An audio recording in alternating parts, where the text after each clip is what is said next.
Kerajaan telah membuat keputusan agar Akta Hasutan 1948 dimansuhkan.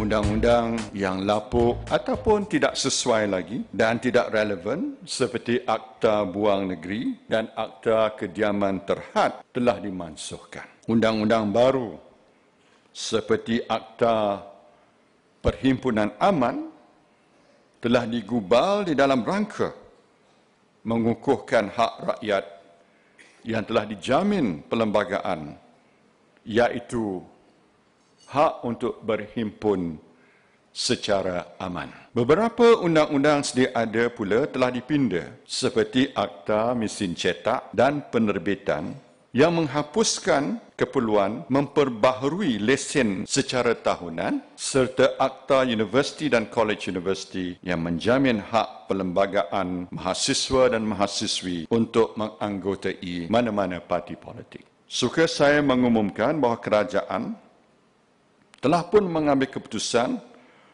untuk menguatkuasakan secara serta-merta semua akta baru dan pindaan terhadap akta-akta sedia ada yang berkaitan termasuk Akta Kesalahan Keselamatan, Akta Mesin Cetak dan Penerbitan, Akta Universiti dan College Universiti. Kerajaan telah membuat keputusan agar Akta Hasutan 1948 dimansuhkan dan digantikan dengan satu rang undang-undang yang dikenali sebagai Akta Keharmonian Nasional.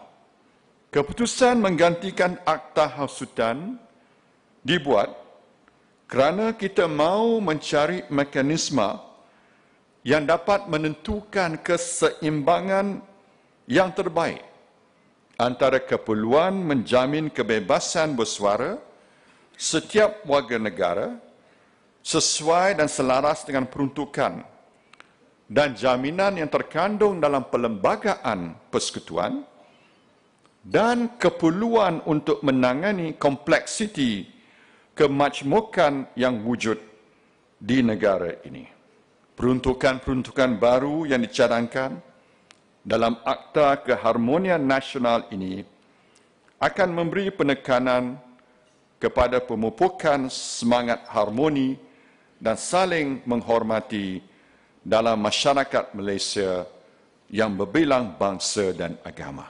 Namun, perlu saya tekankan di sini bahawa kebebasan bercakap dan bersuara hendaklah sentiasa diimbangi dengan keperluan untuk mengekalkan keharmonian, ketenteraman dan keselamatan awam.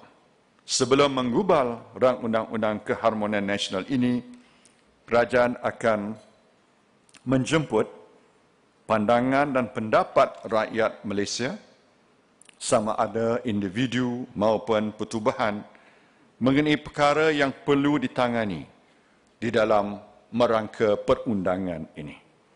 Jabatan Peguam Negara telah ditugaskan sebagai agensi yang bertanggungjawab untuk mendapat sudut pandangan dan engagement dengan semua stakeholders.